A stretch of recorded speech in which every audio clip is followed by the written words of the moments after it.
Don't mess with Duke. Duncan was waiting at Renee's station. He was meant to take a goods train to Lakeside. You're late. Phew, I hurried as I could. You should be preserved already. Duncan, this whole railway is preserved. But still, you're one of the oldest engines on the island of Sodor.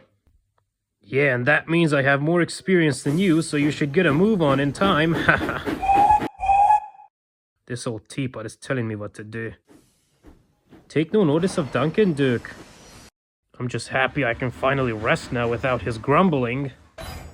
Duncan was so grumpy that he even forgot to fill up with water before the journey. Then there was trouble. When Duncan was halfway to Lakeside, he suddenly stopped. I forgot to fill up with water. Well, yeah, I noticed, Duncan.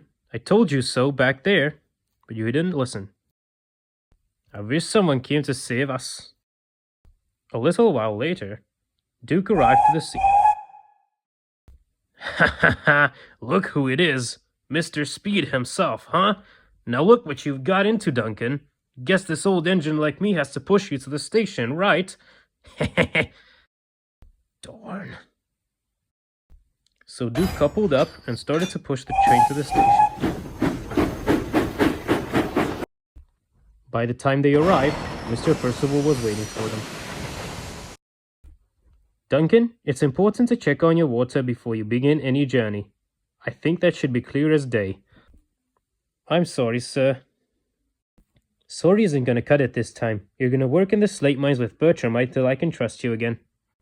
Duke was pleased. He's finally gonna learn his lesson there, that's for sure. When Duncan returned to the sheds, he was never rude to Duke again. I'm sorry I was so grumpy and called you old. It won't happen again, Duke. Apology accepted, Duncan. We all make mistakes, and you learned your lesson with doing great work at the mines. We're still friends, right? Of course we are. And the two happily chatted on.